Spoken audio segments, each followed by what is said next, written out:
Digisaate tulevikulahendused ja 5G toob sinuni Telia.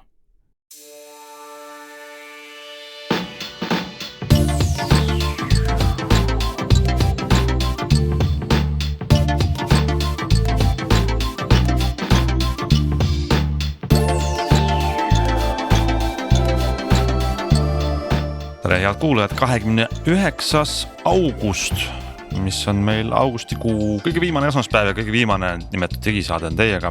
Täna oleme stuudios meie ja Hans Lõugas ja Henrik Roonemaa. Räägime, vaatame tagasi, mida nädal on meile toonud ja pakkunud. Räägime uudiseid metaversumi maailmast, metast ehk siis vanasti ajast Facebookist, mida ootamatud muudatused seal juhatuses tähendavad, kuidas populaarne paroolihaldur tarkvara langes rünnaku alla ja kuidas Apple teatas, et neil on üks suur üritus tulemas, millal ja mida sealt oodata võib. Vaatame, iskame pilgu peale ja siis saate lõpupoole kutsume endale ühe külalise inimese, kes naudib, on väga rõõmus oma uue Starlinki internetiühendusele.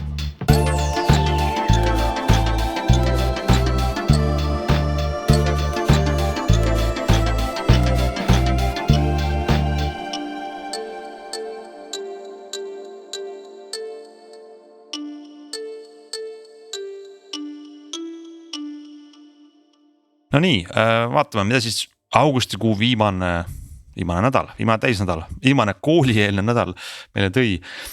Ma saan aru, et sa vaatasid, mis segadused saadavad metaversumi saagat. Väga keeruline on ju. Aga las ma küsin su käest, seleta ära oma sõnadega. Mulle ja kõigile kuulajatele, mis asi on metaversum? Ohohoo, panen nüüd kuumale toolile ka. Jaa, absoluutselt, ega tõmmats, et ükskõik mis sa ütled, see on okei. Ma võin juba ette öelda, aga proovi, et mismoodi sina oled sellest aru saanud, kui sa üldse oled? Jaa, no vaata, ma arvan, et kui meie jutu kontekst algab Facebookiga ehk metaga, siis nende jaoks metaversum peaks olema mingisugune uus suhtlusplatvorm,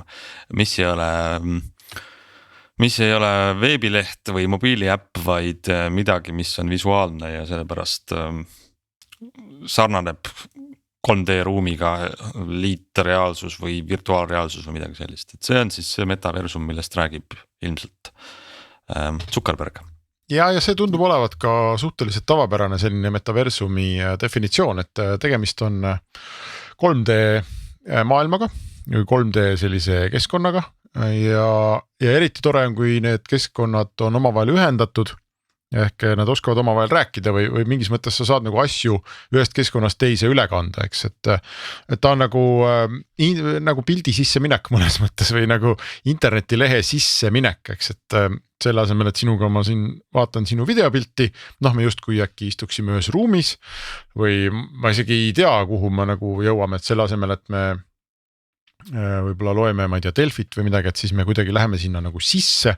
See asi on nagu 3D maailm ja võib-olla ma saan seal hängida teiste Delfi lugejatega ja midagi kommenteerida või võib-olla mida ma küll teha ei tahaks läbi Ukraina lahingu tandri kõndida nagu 3D mängus, ma ei tea ja tegelikult ega keegi täpselt ei tea, sest ega väga palju seda metaversumit ju nagu olemas ei ole. Ma saan aru, et on hulk inimesi, kes on väga suurde elevusse sattunud Fortnite'ist ja leiavad, et Fortnite on metaversum, sest see on 3D keskkond, kus väga palju inimesi käib ja kus nad oma aega veedavad ja kus toimub lisaks mängimisele ja nii-öelda sellele tulistamise poolele toimub ka ikkagi üht-teist sotsiaalset, seal on kontserdid, mõnede maailma suurte staaride kontserdid olnud aga päris metaversum ta siiski ei ole, sest täna me ikkagi vaatame teda oma arvuti ekraanilt ja parem oleks, kui me vaataks seda läbi mingi virtuaalreaalsuse prillid, et meil on ikkagi päriselt tunne, et me oleme seal sees ja teine asi, et ega sealt Fortnite'i maailmast jällegi teistesse sarnastesse maailmadesse väga palju nagu välja midagi ju ei lähe, eks, et on suletud et ma võin sulle e-maili saata näiteks või kas või copy-paste ida midagi ühest aknast teise, eks ole, et need maailmad nagu 2D interneti maailmas suhtlevad omavahel või ma teen ühe foto ja ma võin selle foto üles laadida 10 miljonisse erinevasse keskkonda ja see on ikka sama foto et mingid standardid on olemas, aga noh, need Fortnite'id ja ma ei tea, mis iganes Robloxid ja mis need muud maailmad täna on, et nad ju ikkagi omavahel nagu ei suhtle, aga see mõte jah on see, et see on nagu selline 3D keskkond, kuhu eelistatavalt sa lähed ikkagi virtuaalreaalsus prillidega ja mitte ainult mängima, vaid võib-olla meelelahutust, ma ei tea, kohtinguid, koosolekuid, tööasju, kõike just nagu tegema. Ja sellest ju väga palju täna midagi olemas ei ole.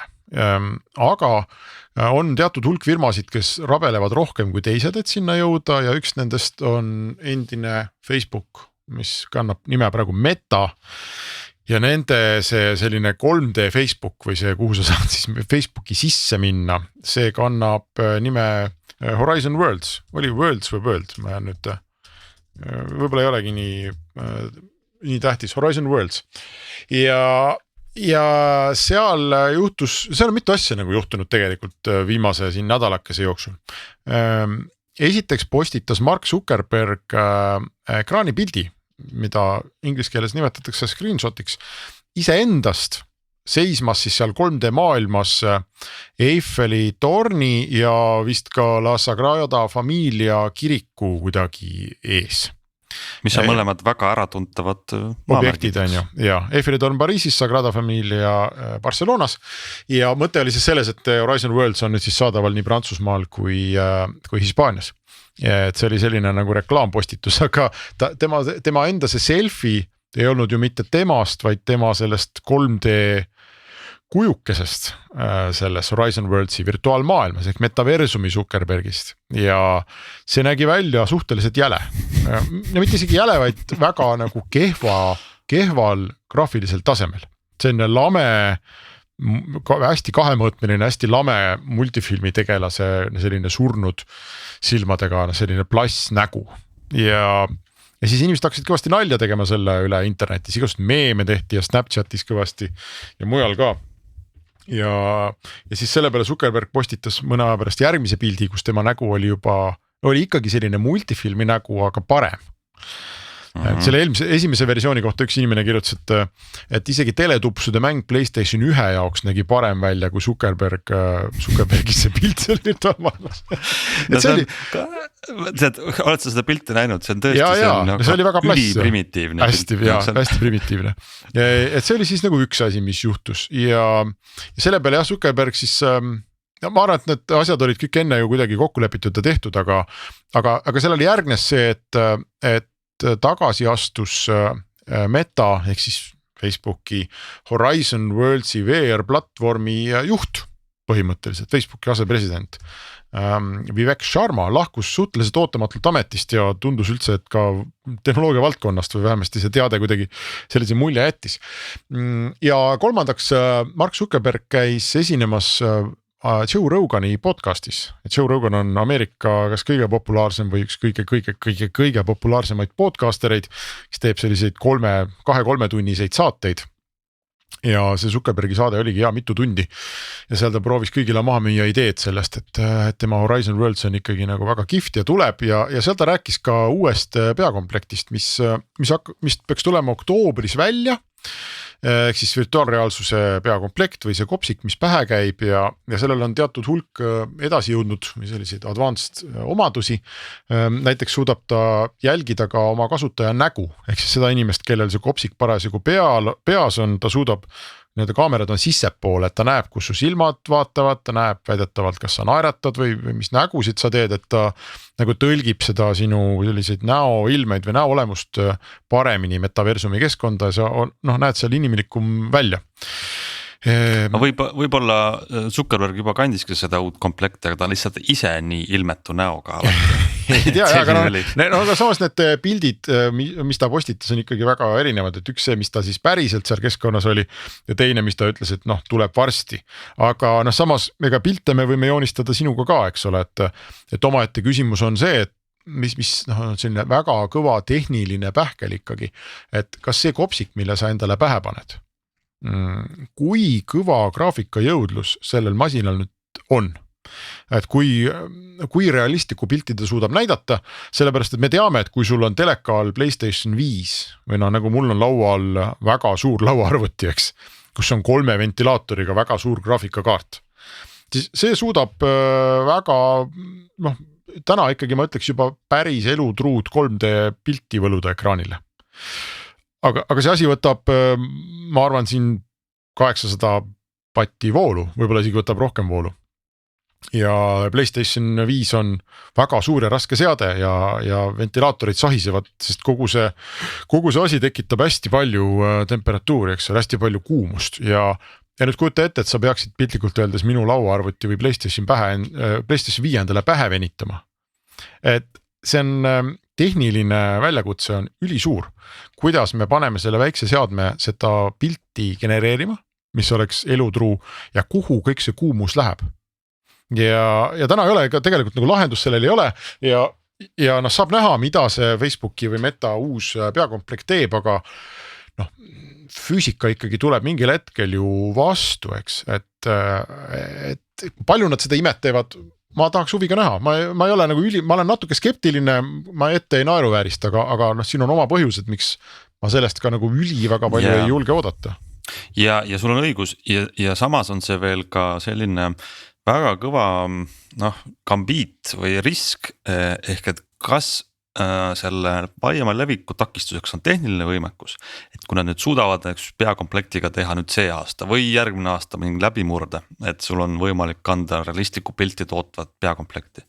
Kas see tagab, et me kõik oleme nõus istuma seal virtuaalreaalsuses või tegelikult see see on piiranguks jääb ikkagi see, et me ei taha olla ära lõigatud oma ümbritsevast päris maailmast ja ainult seal, ehk siis võib-olla see on nii kerge, äge, mõnus on see peakomplekt, et tead, mul on praegu siin 15 minutit vaba aega, ma lähen hüppan sinna jälle sisse, et ma nagu ise tahan sinna minna. Aga mina ei ole veendunud, Zuckerberg võib sellest rääkida 3 tundi Joe Roganile, aga ma arvan ikkagi, et see on selline risk ja gambiit ehk me keegi ei ole veendunud, et ainult aeg näitab. Ja puhttehniliselt mulle, kui ma täna peaks kihlvedusid sõlmima, et siis ma pigem julgeks vedada kihla selle üle, et see peaseade ei hakkagi kunagi eriti mitte midagi ise arvutama, vaid et ta nagu need mängustriimimise teenused on, eks, et kus kõik see 3D tehakse ära ikkagi kuskil serveri farmis ja ainuke asi, mida see seade siis teeb, on põhimõtteliselt näitab seda sulle ekraanile. Sest seda ma ikkagi ei suuda nagu ette kujutada, et lähemal ajal, ütleme siin lähemate aastate perspektiivist need kiipide jõudlus läheks nii heaks ja tehnoloogia läheks nii heaks, et kogu seda sellist äärmiselt tõetruud kiiret 3D-d õnnestuks teha inimese pea küljes ja kõik need jahutusprobleemid ja kõik nagu energiatarbe probleemid ja kõik sinna juurde, aga seda, et seda nagu hästi kiiresti striimida kusagilt, see on iseenesest ju küll tehtav, ta on juba täna tehtav, kui sa oled kodus Wi-Fi's, ei ole nagu probleemi, et ma pigem arvan, et nad mingil hetkel lähevad sinna poole, aga see küsimus nagu jääb ja, et mis see siis on, et kas kui ma hommikul kell 9 alustan tööpäeva, et kas see tähendab seda, et ma panen selle peakomplekti endale pähe ja pärast tööd veel suhtlen ka mingite tüüpidega, et siis õhtul kell 11 võtan selle peast ära või. Aga ega seda me ei saagi teada enne, kui need asjad reaalselt väljas on. Sest ega enne nutitelefoni tulekut, kes oleks öelnud, et me viitsime päev läbi seda scrollida, vaadata ja õhtul ka veel ja ei taha õhtul magama jääda, ma ikka veel vaatan oma ekraanikest, pisikest ja kõike. Nii et selles mõttes võib juhtuda, et me satume sinna sõltuvusse. Ja ütleme need inimesed, kes ütlevad, et see on ju nii antisotsiaalne, et kas sa tõesti tahaksid panna selle kopsiku pähe ja kaduda kogu maailma eest nagu tundideks ära. Prooviga suhelda mingi inimesega, kes on ninapidi telefonis, eks, et tal ei ole see peas, tal on see käes, aga ta tegelikult kõigi oma meeltega praktiliselt on ju seal.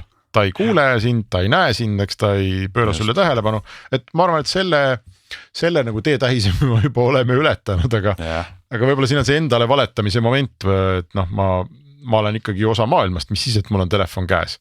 Et ma istun seal bussis või lennukis või kuskil või kontoris koos, et ma olen koosolekul ja ma olen ju siin. Mis siis, et mul on telefon käes, aga tegelikult see ei ole. Aga endale valetamine on samas nagu väga tugev jõud, eks?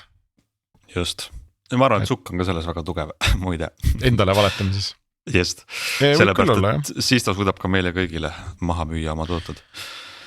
Ja aga ühesõnaga see Meta tänane ja mitte nii väga hea peakomplekt maksab $400 ja nüüd arvatakse, et see uus, mis kõiki neid kihvte asju suudab, on märkimisväärselt kallim. Märkimisväärselt tähendab, ma arvan, vähemalt 2 korda, ehk siis paneme selle hinna 800 juurde või rohkem, võib-olla on ta 1800 või me ei tea, on ju, et vaatame, kuidas selle nii-öelda massi adoptsiooniga on, et aga samas nutitelefon ei ole ka odav seade, eks, et ei maksa 50 €. Ma arvan, keskmine nutitelefoni hind, kui me kogu Eesti võtame, on kindlasti sadades eurodes. Ja inimesed ostavad, ei kujuta ettegi, et väga paljud inimesed meie kõrvalt, ma arvan, tugev 3/4 või rohkem ei kujuta ette, et nad ei kulutaks oma elus sadu eurosid nutitelefoni peale. Ja see on vältimatu väljaminek. Ja. Nii et näeme, ärme lase põhja asja, mida ei ole, aga ma arvan, et see horisont on või see asi, mida nad ehitavad, on pika vinnaga ja kas see tuleb just sealt nii-öelda Facebookist välja, selles ma ikkagi julgen juba ette kahelda, et tavaliselt sellised kihvtid asjad tulevad mingitest kohtadest, kus me ei oska oodata. Ja võib vabalt Nokia olla. Nii on. Jah, võib küll jah. Aga selged on, et jääme ootama, vaatama. Mainime võib-olla vära siin, mis lõppenud nädalal huvitavat juhtus LastPassi puhul. Ebameeldivad uudised. LastPass on üks suurimaid parooli haldustarkvarasid, mis siin teiste suuremate nagu OnePasswordi ja teiste kõrval, kes on ikkagi üks peamine lahendus nendele inimestele, kes tahavad oma üle pea kasvavat paroolimajandust natuke kontrolli alla võtta ja LastPassil oli siis sattus edukate ründajate eesmärgiks. Aga mitte, see mõttes, et mitte nagu midagi otseselt ei häkitud ära tehnilise vea tõttu, vaid see on huvitav rünnaku stiil, mida on viimasel ajal päris palju ette tulnud, et rünnatakse inimest seal asutuse sees. Ma saan aru, et mingi arendaja konto põhimõtteliselt võeti üle ja siis sul on hop ligipääs väga paljudele asjadele, kui sa suudad ühe, ja see firmas töötab tõenäoliselt sadu ja sadu arendajaid, eks, et see tõenäosus, et see ühe neist kuidagi vahele võtad, ära häkid, mis iganes õngitsusrünnakuga meelitad kuhugi, et see tõenäosus on päris suur. Ja nad ütlevad küll, et praegu lõppkasutajad ei pea midagi tegema, et ei ole põhjust muretseda oma paroolide pärast, asja uuritakse, mida ründajad vist said kätte on osa tarkvara lähtekoodist, mis mõnes mõttes ei tohiks olla probleem, et hästi kirjutatud tarkvara on selline, et kui sa näed seda nii-öelda köögi poolt või koogi retsepti, see ei tohiks sulle anda mingisugust eelist selles osas, et leida mingid nõrgad kohad sealt üles. Loodame, et see nii on. Jah, aga samas mina selle peale küll, ma selles väga kindel ei oleks ausalt öeldes, sest et muide lõppenud nädal ju tõi veel väga huvitavaid uudiseid selle kohta, et Ameerikas ilmus välja üks vilepuhuja, kes väitis, et Twitteri turvalisus on absoluutselt alla igasugust arvestust, kuni selleni välja, et Twitteri tiimis töötab suht kindlasti vähemalt üks välisriigi agent ja et inimeste omavahelised vestlused, konto, turvalisused, kõik asjad on ligadi-logadi, korralikult krüptimata, näha inimestele, kes ei peaks neid nägema, nii edasi. Ja see vilepuhuja väga huvitaval kombel oli endine Twitteri turvapealik. Ja, väga veider lugu. See oli aastaid tema ülesanne ja nüüd ta vallandati aasta alguses või isegi veel suhteliselt hiljuti. Eks see viimasel ajal vallandati ja selle peale ta läks siis USA võimude juurde vilet puhuma, kui halvasti on kõik Twitteris. Kuidagi meenub nagu paralleel looga, kus üks kõrge lobist aitas Uberit maha müüa eri riikides ja siis pärast tuli välja looga kurtis, et see kõik on nii ebamoraalne. Ja kõvasti müüdud. aga vaata, see on, oleks see mingi selline tavaline, mõnes mõttes nagu tavaline töötaja või reatöötaja, siis me võiks öelda, et ta ei teadnud kõike ja talle ei näidatud nagu nii ja ta kujutab endale asju ette. Aga turvapealik, ma arvan, teab suhteliselt hästi, mis ta teeb. Ja selle taga veel on see, et ka Elon Musk, kes siin vahepeal Twitterit ostmas oli, esitas kohtunõude Twitteri endiselt juhilt ja suuromanikult Jack Dorsilt mingite dokumentide kättesaamiseks.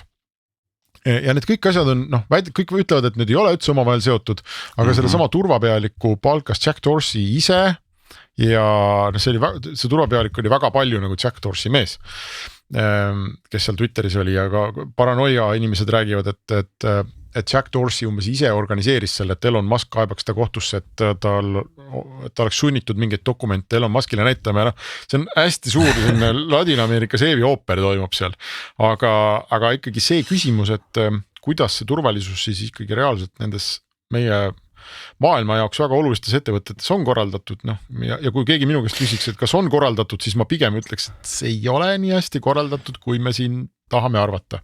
Ja siin on muide üks väike nüanss, mis on väga oluline rääkida, täpselt see näide, et kui sul on ründajad sihivad mõnda töötajat, saavad ligi siis mingisugusele kaitstud infole, mida nad sellega teha saavad. Et nagu ma tahan loota, et LastPass on korralikult ehitatud ja seal sa saad lähtekoodi ja selle tõttu sa ei saa ligi kõikide klientide paroolidele, mis on muide paralleelselt täpselt õppetund Twitteri probleemist. Twitteri privaatsõnumid, DM-id ei ole nii-öelda otspünktides krüpteeritud, et mina saadan sulle selle DM-i, siis peaksin seda saama lugeda mina oma Twitteri kontoga ja sina oma Twitteri kontoga, aga Twitter ei ole seda valikut teinud ja tänu sellele on võimalik nii-öelda huvitatud riikidel, luureteenistustel värvata Twitterist töötajaid ühel või teisel moel, kellel on siis nagu kolmanda osapoolena ligipääs igasugusena sõnumitele.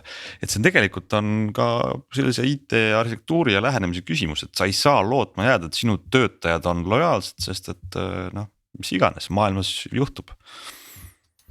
Ja ikkagi kõik need vilepuhumised ja kõik need häkkimised, need pigem näitavad, et nende inimestel ikkagi on nagu tuline õigus, kes ütlevad, et kui sa midagi internetti paned, siis arvesta sellega, et see võib tulla välja, isegi kui sa usud, et see on turvaline ja privaatne. Et need suured firmad ikkagi, need koosnevad ju inimestest ja noh, väga suurtel IT-firmadel on siin kümneid, kui mitte 100 000 töötajaid. Ja noh, puht inimlikult on nagu võimatu arvestada sellega, et need inimesed on kõik ilusad ja head ja ülitargad ja teavad, mis nad teevad ja protsessid on hästi juhitud, et ma arvan, siin on hea selline enesekontroll on, et mõelge selle ettevõtte peale, kus te ise töötate. Ja mõelge, kas nagu täitsa nagu sisemise veendumuse kohaselt, kas seal on asjad nagu hästi ja nii nagu nad peaksid olema. No mina ei ole näinud sellist ettevõtet, iga ettevõtte sees on tegelikult üli palju lahtisi otsi, mingeid, et kuidas vorsti tehakse. Ja ükskõik, mis ettevõte see on. See on mingi kohvik kuskil või see on maailma suurimaid IT-firmasid. Mingis mõttes selline ehitamisega kaasnev korralagedus on alati igal pool olemas. Ja oluline, kuidas lihtsalt reageeritakse võib-olla ka siis sellele, et kas on mõni vilepuhuja, kes ütleb, et teda pole aastaid kuulatud ja ta läheb rääkima või probleeme teadvustatakse. Ja, aga kui me räägime siin juba suurtest ettevõtetest, Sans, mida Apple välja toob umbes täpselt nädala aja pärast? Nüüd on see nädalane moratoorium, nüüd ei tohi midagi osta ühtegi Apple'i toodet igaks juhuks. Ja ma arvan, et see on kõige tähtsam uudis praegu kõigil inimestel, et kuulge, et hoidke nüüd hobuseid, kui tulete ostma mingeid asju. Eriti iPhone, jah. Jah. 7. september on nüüd, kui ma õigesti näen, on järgmise nädala kolmapäev. 7. september peaks ütles Apple, et neil on tulemas suur üritus. Andis sellise vihjeid täis kutse, muidugi ametlikult midagi ei öelnud, aga mida me teame, et kindlasti on tulemas ikkagi uus iPhone 14 ja eriti ootavad siin tööstusharuga kursis olevad allikad iPhone 14 Prod ja Pro Maxi, millest peaks olema midagi huvitavat. Aga mis see on, nüüd on see koht, kus kõik, kes kasutavad Android-telefone, võivad minna võileiba tegema kööki, sest oodatakse iPhone'ilt suurema sensoriga kaameraid, oodatakse sellist ekraani telefonil, mis kunagi ära ei kustu, alati püsib mingi pilt ees, kas või kellaaeg. Ja muid uuendusi, mis iPhone'i maailmas on võimsad, aga üldisel nutitelefonile turul ei ole midagi erakordset.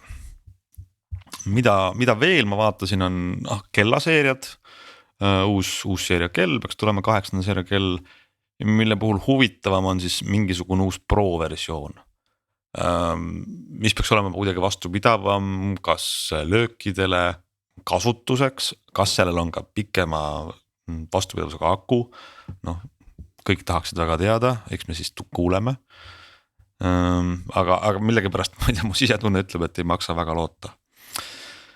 Ja uued kõrvaklapid vist ka. USB-C-ga, mina oleksin väga rahul ja veendud, kui ma saaks sellest Apple'i Lightning kaablist lahti, kui oleks USB-C-ga iPhone, oleks USB-C-ga iPhone, need iPods Pro kõrvaklapid.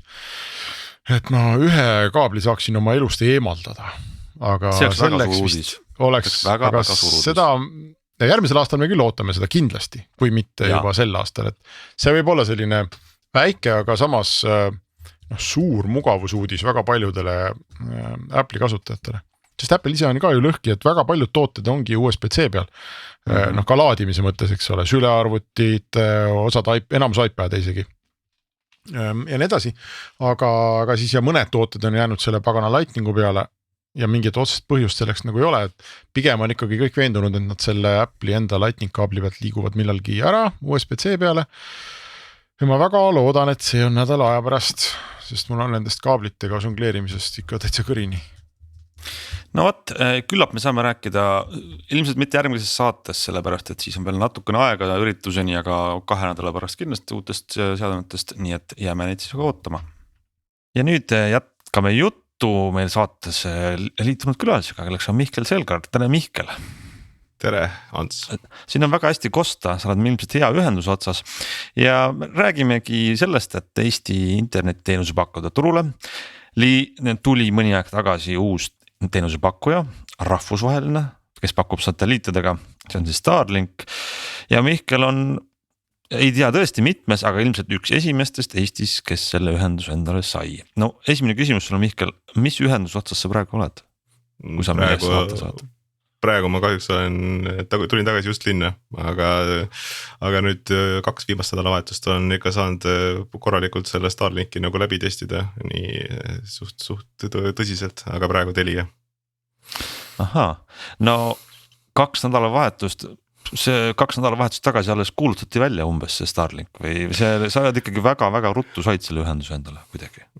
Ja selles mõttes ma kogu ajalugu on suhteliselt siuke, et mul seal Vikipalu metsade vahel on nagu olnud suhteliselt niru see erinevate mobiilse interneti pakkujate nagu ühendused, et ma olen nagu katsetanud nii Teliat kui Elisat, aga kumbki nagu väga üle 10 megabitti seal ei tule, ja siis ma mõtlesin, et ma panen ennast sinna sellesse Starlinki ootejärjekorda ja ma panin paar kuud tagasi, sest et ma olin ise nagu suvel suht palju tegelikult enne seda linnas, sest mul oli nagu mingid sellised tööasju vaata ja seal naisega tahtsin maal mõnikord neid videokõnesi pidada, aga see hakkas ikka väga-väga hullusti nagu läägima ja mitte midagi nagu ei tulnud ja siis mõtlesin, et okei, aitab nagu sellest jamast, et panin sinna ootejärjekorda ja siis maksin see $99 ära, tolvel hetkel veel oli see kurss vähemalt parem, et sai kasumiga nagu ja siis aga seal ütles ta, et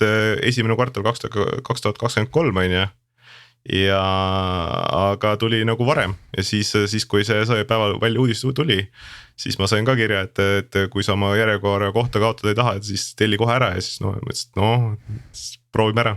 Siis sa panid oma 1000 eurot letti või palju need seadmed olid? 600 tuli maksta, sest et see 99 arvutatakse sealt maha ja seal vist tol hetke hind oli 700 ja nüüd on see 360. Ja selleni me veel jõuame. Selleni me jõuame. Vikipalu, ma pidin ka vaatama kaardi pealt, palun väga vabandust kõikide inimeste käest, kes teavad. See on Harjumaal. Kellel on Vikipalu südames ja mõtlevad, et kuidas see loll ei tea nüüd, kus see Vikipalu on, aga see ei ole Tallinnast kaugel, on ju.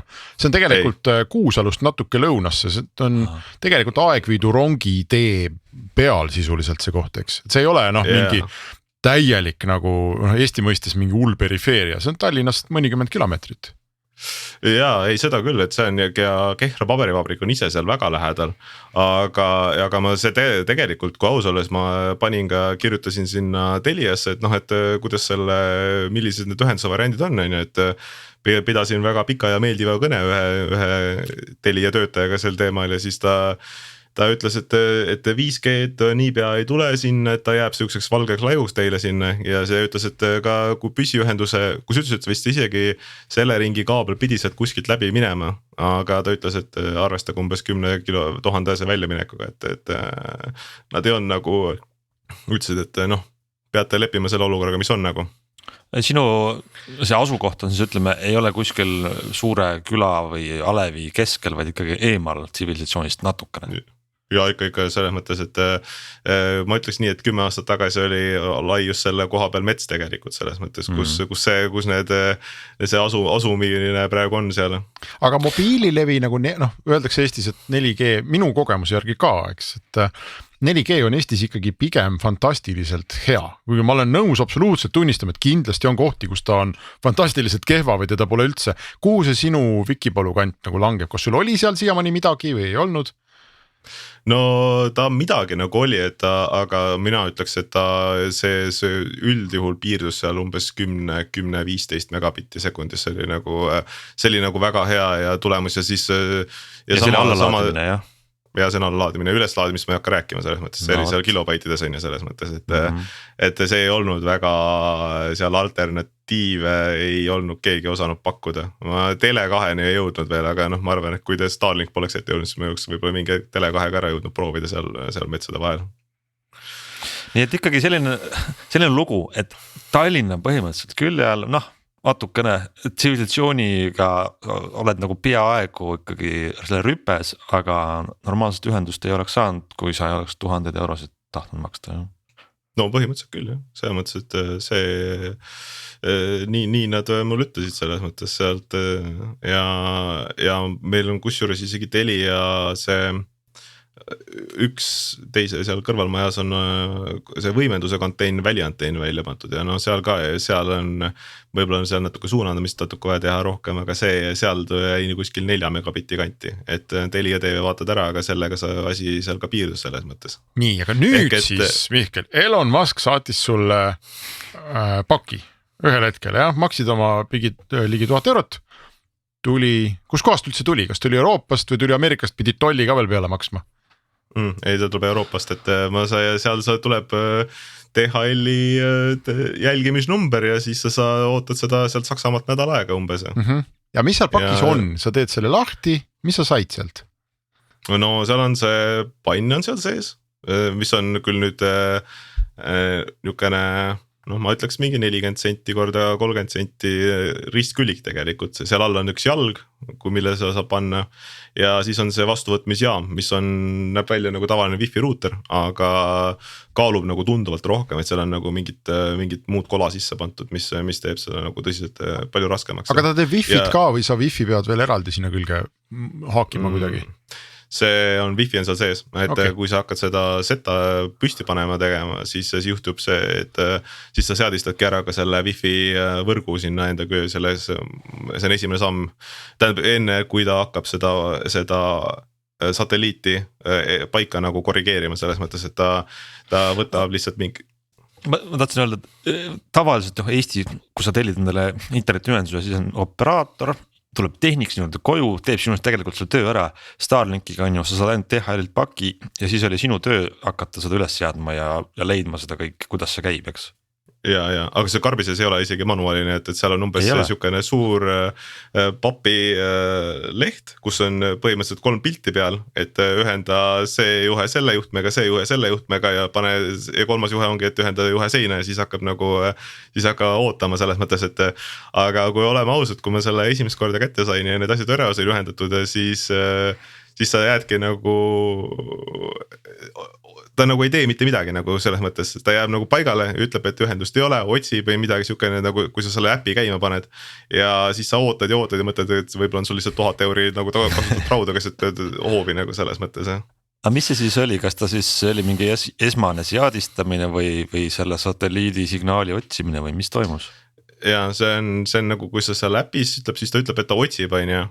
Aga see, mis on nagu kõige öeldakse, et sa peaksid enne seda võtma selle äpi lahti, selle Starlinki äpi ja seal sees nagu vaatama nagu taevast läbi seal on niisugune funktsionaalsus, et otsi nagu kohta oma satelliidi sellele asukohta ja siis sa pead nagu taeva poole näitama, aga kahjuks see funktsionaalsus, ma ei tea, kas Eestis ei tööta või lihtsalt minu 2 Androidi ja 1 iPadi peal ei töötanud see asi. Ta lihtsalt viskab pildi taskusse ja seda otsimist ei saanud, on ju. Ja siis ma lihtsalt otsustasin, ma panen selle terrassi peale ühe laua nurga peale, vaata, mis saab, et kas hakkab tööle või ei hakka tööle nagu selles mõttes.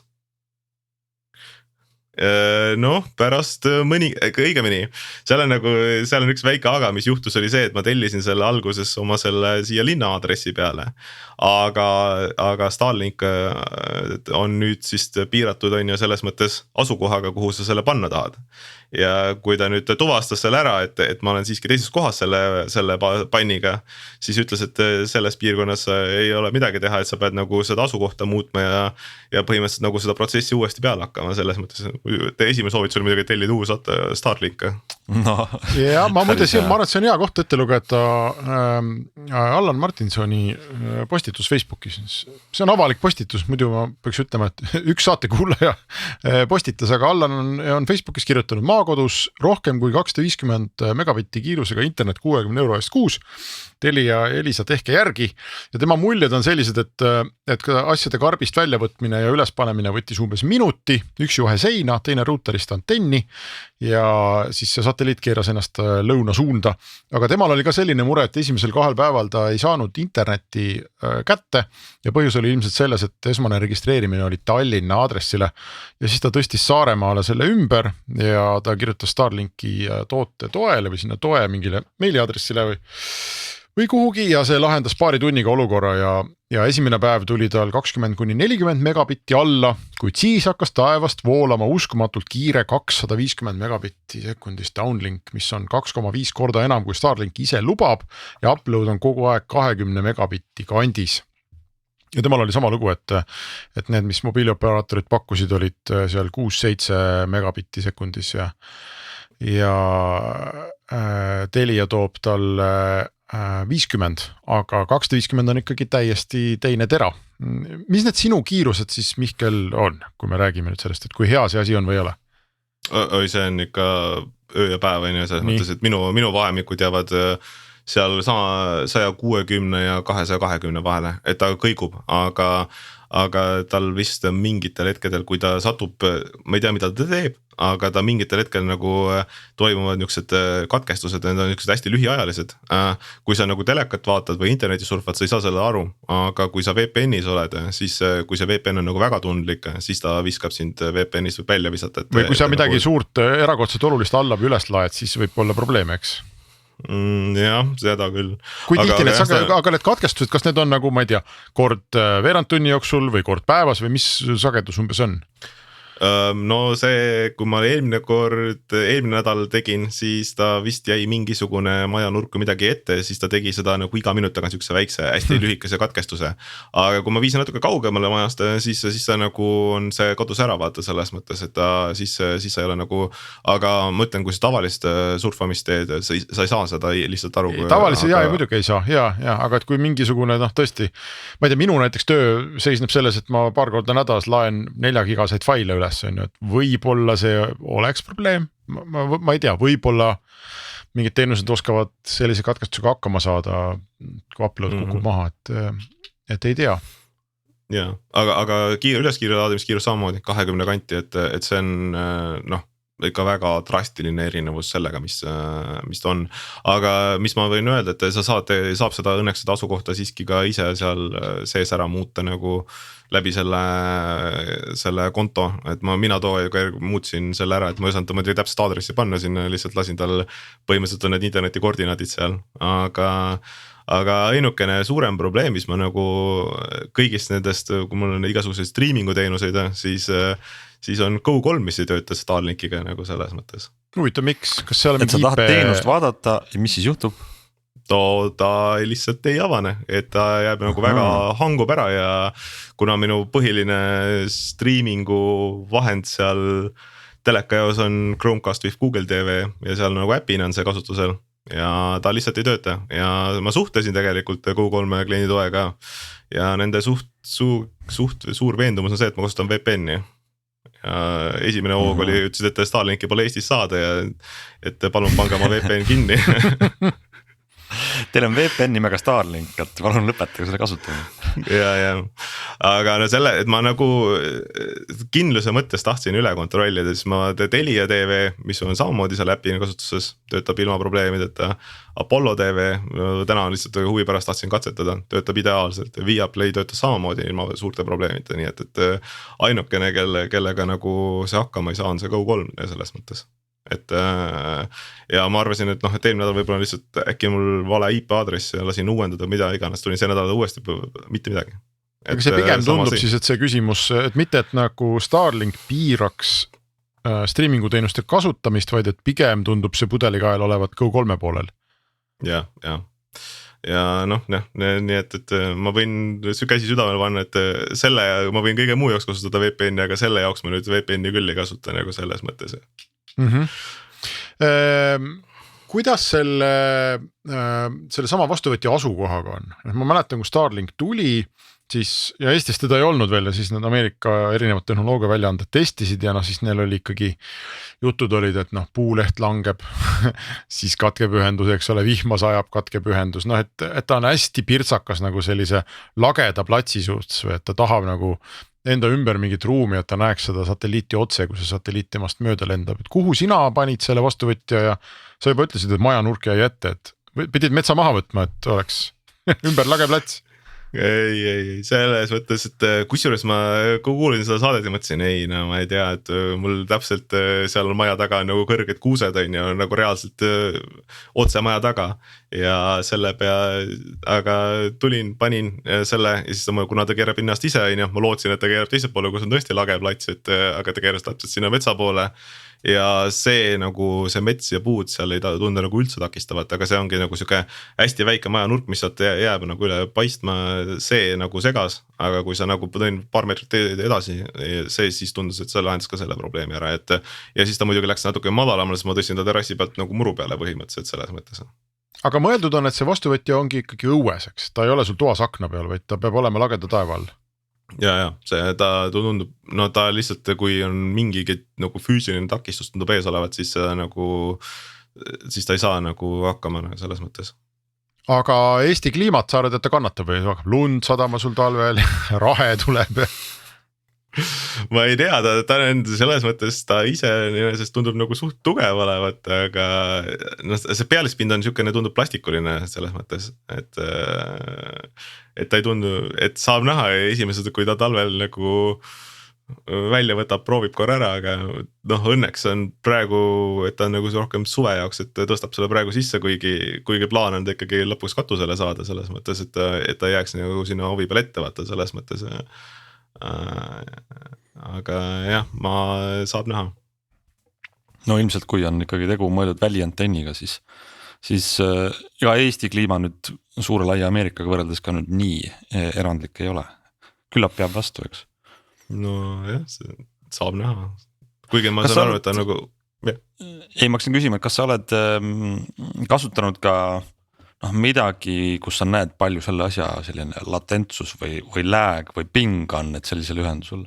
Kaua see satelliidiühendusel ring on? No mis ta nagu, see on nagu kaks erinevat, see üks on, mis ta äpi sees on, seal ta näitab kuskil 30-40 millisekundit on ja. Aga kui võtta nagu speed test või fast.com-i need andmed ette, siis seal ta läheb ikkagi 70 kanti selles mõttes, et aga see on nagu stabiilselt see kuskil 70 peal. See on päris palju. See on päris palju jah, seda ma ei tegelikult arvestanud seda, et ta nagu nii kõrge on. Aga see jääb samaks, mis on nagu keskmine 4G mobiiliga selles mõttes. Ma täitsa mõtlen, et vaata, meie teeme siin oma saateid ju virtuaalstuudios, nagu me praegugi oleme, eks, ja ping on nagu erakordselt oluline. Ma arvan, et seal ei ole suurt vahet, kas ta on 5 või 10 või 20, eks ole, aga mingil hetkel hakkab nagu selgelt olema see, et sina lõpetad juttu, mina tahan rääkida, siis sa veel ei kuule, eks ole, et kõik need asjad nagu jooksevad kuidagi sassi, et praegu sa oled küll nii-öelda tavalise ühenduse otsas, kus ma arvan, et su ping on normaalne, aga huvitav oleks täitsa millalgi proovida, et kuidas siis nende üle Starlinki saadet teha oleks, kuigi neid inimesi palju Eestis ei ole. Ma arvan, et kas sa Zoomi ja neid igasugused Teamse ja neid oled proovinud teha? see praegu ei ole vaata selles mõttes, et ma nädala sees olen ikkagi rohkem linnas selles mõttes, aga miks oli ka üks põhjus, miks eelmine aasta mõtlesin, ma proovin nagu suvel rohkem nagu teha seda remote work'i nagu maalt, aga see lõppes väga, väga ruttu, sellepärast et seal tuli juba see mobiilne ping oli nii hull, et see pilt ja video enam ei läinud kokku ja tekst ei läinud kokku ja see oli nagu hunnik häda on ju selles mõttes, aga tegelikult tahaks küll jah proovida ise ka ära selles mõttes. Võib-olla järgmine suvi Kuidas sa nüüd selles mõttes rahul oled selle teenusega, mis sa selle raha eest oled saanud, et nagu me alguses rääkisime, sul oli seal 700 eurot või? Oli sul siis nagu esialgne raha, mille sa pidi välja käima ja palju sa nüüd iga kuu maksad selle eest? No nüüd kukkus 60 peale on ju selles mõttes. Ma sain kohe kirja ja siis ma olin nagu tegelikult minu jaoks nagu väga suurenenud internetikulu ei olnud, sellepärast et põhimõtteliselt samaks. Mul oli nagu suhteliselt kallis mobiilne internet seal kasutusel ja no see ja nüüd mu Telia interneti hind tuleb ka alla, siis tegelikult nagu jää nulli selles mõttes enda jaoks, et see internetikulu maal tuleb. Et sa tundub, et ütleme sinu kui kasutaja seisukohast on see nagu mõistlik hind, õiglane hind selle asja eest, mis sa vastu saad. Ja see igal juhul ma olen nagu ma olin nagu oleks võib-olla seal kui ta oleks kiiruseks 60-70 peale mõelnud, et no ei tagas tasub ära nagu selles mõttes, aga kui sa nagu praegusel hetkel ikkagi minimaalne on 160 ja üle selle, siis ma ei näe nagu probleemi. Aga alguses sa juba mainisid ka, et alla on tulnud ka see hind, mis on see esialgne nii-öelda seadmete tasu, jah, mis on nüüd siis poole soodsam või? Jah, see läks jah nüüd vist tuntavalt alla. No, ütleme nii, et early adapteri valud on nagu põhimõtteliselt. Just sama tahtsin öelda, et noh, seda tuleb kanda seda valu selle eest, et on teistele pärast mõnusam. Aga ma kuulan su juttu ja mõtlen, et noh, et see laiem diskussioon pärast Starlinki Eestisse tulekut oli see, et kas nad ikka on olulised või on see täiesti suvaline niši nähtus või et kas me peaks olema rõõmsad või jääma ükskõikseks või. Mulle tundub, et ikkagi see Starlink on nagu aitab inimesi kindlasti, kellel on väljaspool siis hea ühendusega kohta mingi aadress ja tegelikult neid kohti Eestis on üllatavalt palju.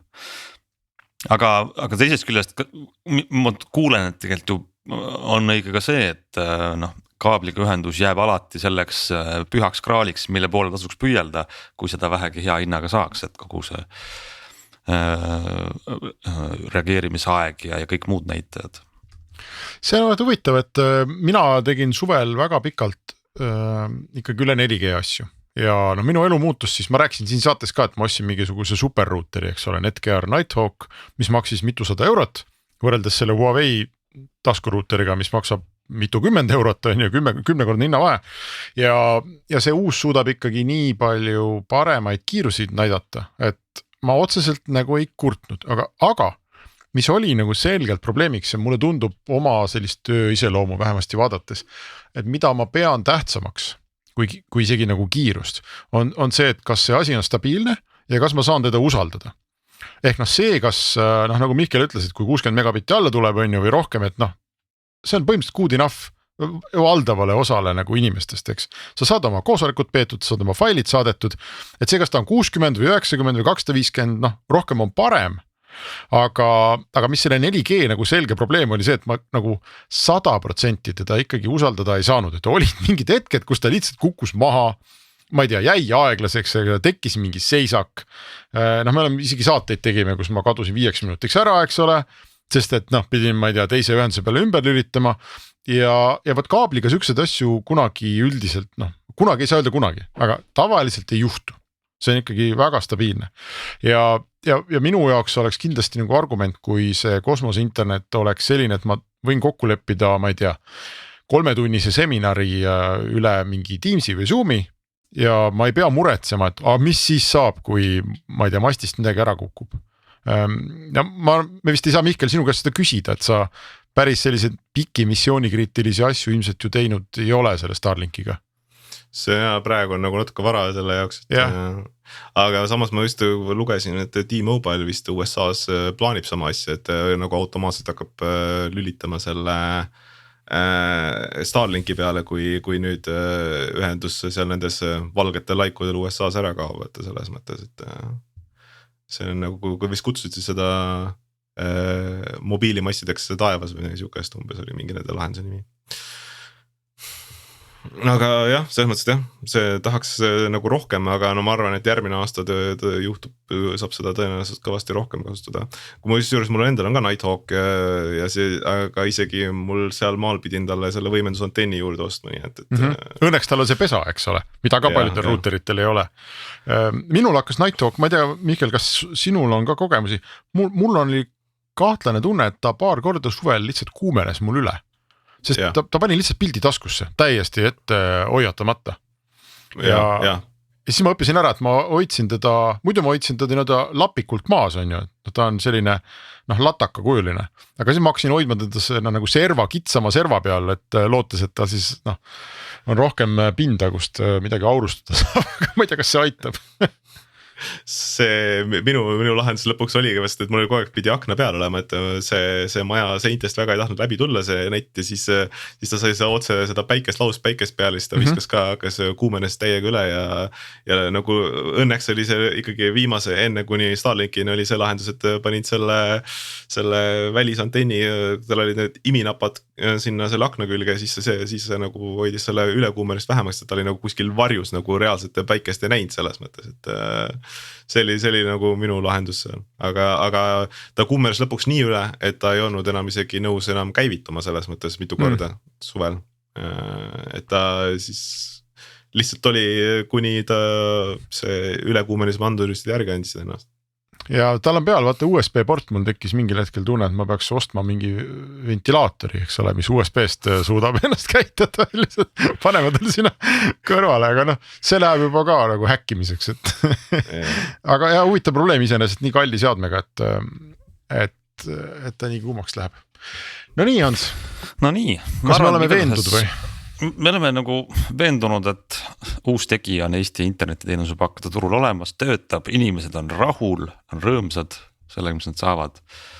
Ja väga tore on seda kuulda. Ma arvan, et tarbijate elu on sellest parem. Ja, kuigi lõpuni, ma endiselt ikkagi ütleks, et kui tuleb keegi pakub fiibrit, mis iganes, riigi raha eest või pead ise võib-olla €200 maksma, siis jah, ka kuulates seda Mihkli juttu, et ma arvan, et see täna on väga paljudele inimestele samm edasi, väga tugev samm edasi see Starlink. Aga kui sul ikkagi aia tagant fiiber läbi kaevatakse, Mihkel, veame kihla, sa laseksid selle tõenäoliselt oma tallu panna?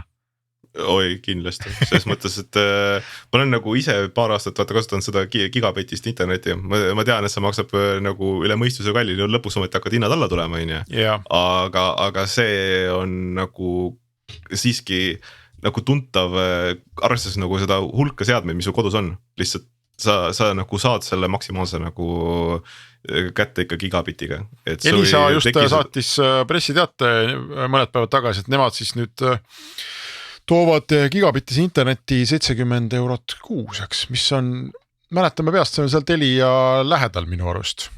Jah, €2. Vaikselt tuleb alla, jah. Aga see probleem oli minu arust endiselt see, ütleme, võib-olla üks probleem minu ja sinusuguste jaoks, Mihkel, ja võib-olla Hansusuguste jaoks on see probleem, et palju gigabitt maksab. Aga ma arvan, et see Eesti probleem on see, et aga palju 300 megabitti maksab.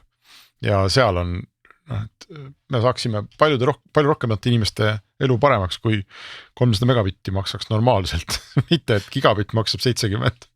Ja me teistpeal nagu võiks hakata nagu liikuma rohkem nende 100 megabitiste peale selles mõttes, et see 25 megabitised päris, see on okei hinnaga, aga see 25 võib vabalt ka 100 megabitise interneti hinnaga minust maha müüa nagu selles mõttes. No, minul on näiteks üks suvituspaik on Pärnu südalinnas, täiesti südalinnas, suure tänava ääres ka veel ja ainuke, mida mulle pakutakse on vask ja üle selle vase. See, mis alla tuleb, on ma arvan 50 isegi äkki tänapäeval, aga see, mis üles läheb, eks see on, ma ei tea, kas ta 10 on võib-olla, mis iganes, ta on selgelt liiga vähe ja siis, kui ma rääkisin erinevate operaatoritega, siis võib-olla heal juhul on see meil ülejärgmisel aastal kavas, kui asjad hästi lähevad, on ju, et see tundub mulle, see, et sul seal Wikipalus sa said 4G-ga nii ja naa palju ja sul on see Starlink nüüd, see on normaalne mõnes mõttes, eks, et me võib-olla ei eelda, et Mihkli tallu Vikipalus peab kohe nagu fiibri viima. Ja see Starlink on nagu vägagi õigustatud, aga see, et Eesti ühe suurema linna südalinnas ei ole ette nähtud ja kõik, isegi kui sa tahad, sellest mina täpselt ikkagi aru ei saa, et kuidas me nii õnnetusseisus oleme. Ei no mul tuli endale meelde, ma elasin umbes 10 aastat tagasi seal Narva maanteel ja seal oli ka Telia oli ainukesena nõus 25 megabitti ADSL-i mulle pakkuma ja põhimõtteliselt seal on nagu seal on Tele2 mass, mis ilmselgelt sai optilist ja kõike muud on ju sel ajal kätte ja mina saan ainult pakkus seda ADSL-i ja ainukene, kes tol hetkel pakkus, oli see Elisa Starman, kes püsiühendust sinna pakkus selles mõttes, et see ei ole nagu, see tundub täiesti müstika tegelikult, et ei suudeta nagu kesklinna nagu igasse majja nagu optika sisse panna nagu. Ja Starmani võrk oli, eks ole ju teisel tehnoloogial, see oli koaksi võrk. Ja see, kus ta on, ma arvan, see on Eesti internetiühenduste statistikat päästnud nagu väga palju, sest üle koaksi nad ikkagi toovad ju 500 alla ja kas äkki oli 50 üles või? Et päris sünkroonset seal ei tehta, aga siiski, see on normaalne, aga võrreldes sellega, mis tuleb üle selle õnnetu vase. Et kui me kunagi nii kaugele ka jõuaks, et jah, suurte linnade nagu keskustes saaks paremat ühendust kui 50 alla ja 10 üles, see oleks päris äge. Võib-olla peab Starlinki võtma, sinna samasse Pärnu südalinna ka. No ma arvan. Jah, miks mitte on ju? Ja täpselt, see nagu, ta tundub nagu, et tema jaoks ei oma tähtsust, kus kohas on peesit on nagu enam-vähem normaalne nagu nähtavus selle taevaga selles mõttes. Starlinki osas ma arvan. Ja. Aga ta on kuradi suur selles mõttes, et see päris nagu pisikesse autosse, kus sa nagu kõik muu varustus tahad ära mahutada, siis seda Starlinki päris kaasa ei tassi selles mõttes. Mis see 30x40 ei ole nüüd ju, see väikse reisikohvri suurune? Ta on täpselt ta on siuke lennuki reisikohvri suurune on see karp ise, mis nagu tuleb ka sulle. Sa mõtled, see Wi-Fi karp on ka nii suur või? Ei, Wi-Fi karp on ikka tavaline Wi-Fi suurune mõttes, aga sa mõtled seda väliantenni, eks? Ja see kast, mis sul tuleb, on siuke reisikohvri suurune selles mõttes ja kogu kaal, mis on nagu seal paki peal oli umbes 15 kilo.